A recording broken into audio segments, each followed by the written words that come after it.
Emosyonal si Hazel kabungkal kabutad dihang makita niining video. Kami ang nauuna, di ba pwedeng ikaw muna? Akin ang pangamba, dahil ikaw ang aking mata. Sa tuwing mundo'y nag-iibang dahilan ng aking paghinga. Kaya huwag mag-alala, ipikit ang iyong mata, tana, pahinga muna, ako nang bahala. Labis pa sa labis ang iyong nagawa, mama, pahinga muna, ako na. La tara tara, la tara tara, la tara tara tara, la tara la tara, la tara tara, la tara tara, la tara tara tara, la tara la tara.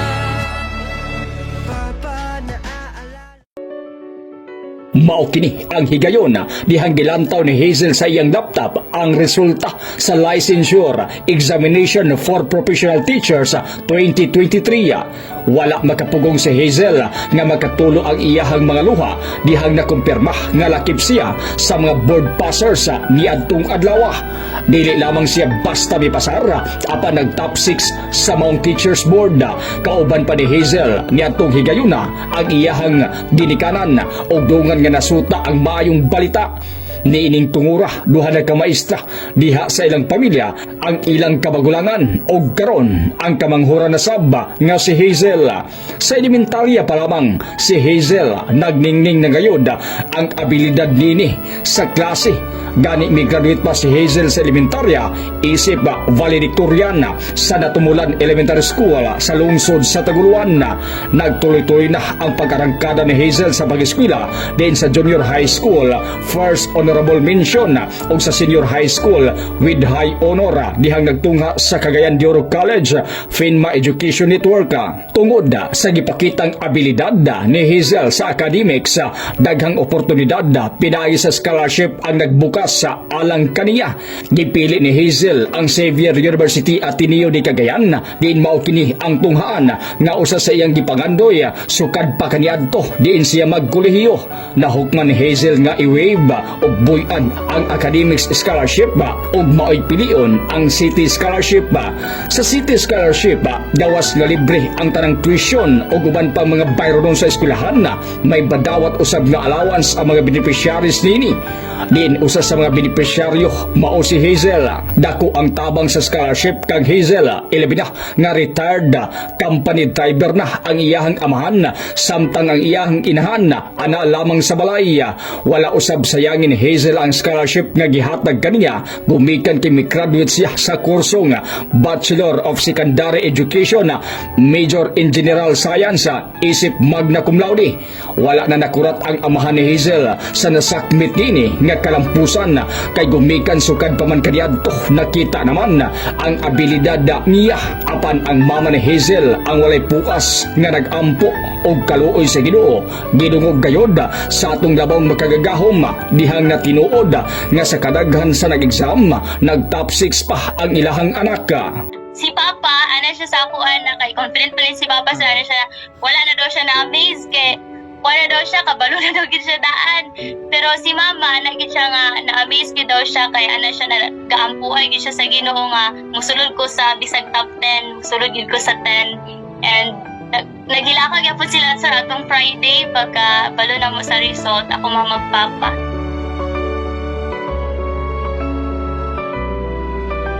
Kung unsa kahanutoy ang pag-eskwela ni Hazel apan may dakong pagsulay nga biabot sa iyang kinabuhi, duha ka bulan sa wala pa ang pag-review sa Falkulan Twins Review Center o FTRC alang unta sa licensure examination for professional teachers, namatay ang magulang ni Hazel nga usa ka maestra.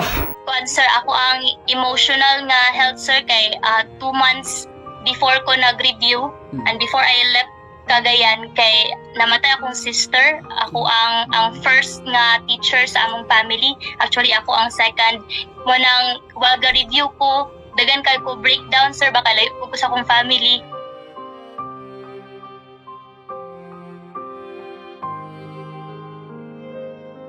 Matod ni Hazel, ang iyang magulang mao'y mentor rini o kanunay nagtukmod kaniya nga magbalampuson sa gipili ni ini nga propesyon.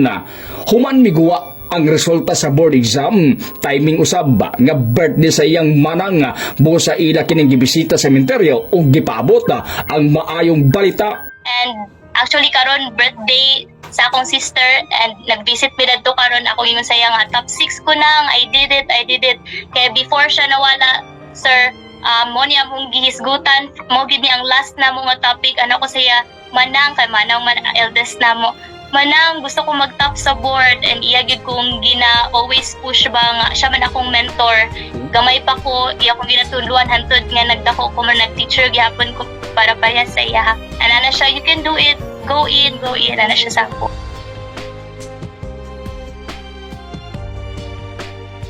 Paniguro sa kalampusan ni Hazel, wala usab makapugong nga makatulo ang mga luha sa iyang magulang nga tuan na karon kauban ang atong Ginoo gumikan sa kalipay ug kaproud sa naabot sa iyang manghod.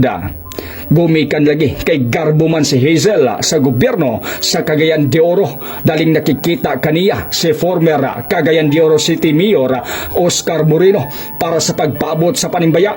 Si Moreno ang mayora sa syudad dihang nakasunod si Hazel sa scholarship program sa Dakbayan. Mismo usab ang kasamtangang pinakataas nga opisyal sa Dakbayan nga si Mayor Rolando Clarisuy ang nakikita kang Hazel aron ipaabot ang pahalipay gumikan sa gihatag nini nga garbo sa gobyernong lokal.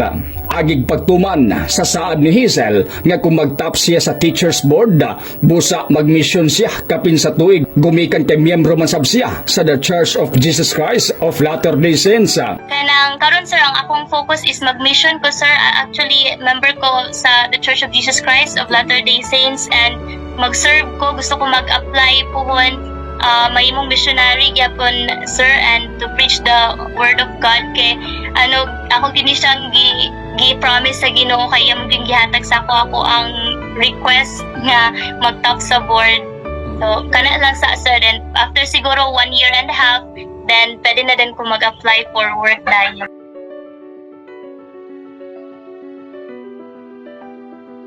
Aminado ako nga kaniadto may pag-question ko sa paghatag scholarship sa gobyerno gumikan kay daghan sab kog nakita nga angayang mas scholar apan wala man lang hatagi sa kahigayunan. Pero pinaagi kang Hazel nga anak sa retired company driver o housewife nga ilang gihatagan sa kahigayunan, malipayon ko nga moingon nga patas gyud ay sila sa paghatag kahigayunan sa mga estudyanteng lisod sa panudlanan apan tataw ang abilidad diha sa pag-eskwela. Kinasingkasing kong gipasalamatan ang tanang individual, grupo, organisasyon, kooperatiba ug LGU sama sa Cagayan de Oro City nga naghatag sa scholarship unta daghan pang Hazel kabungkal kabutad ang inyong mahatagan sa kahigayunan. Kanimo Ma'am Hazel, daghang salamat sa imong gihatag nga inspirasyon kanamo ilabi na sa mga kabataan nga nagsugod pa lang pag-abot sa ilang mga ambisyon sa kinabuhi.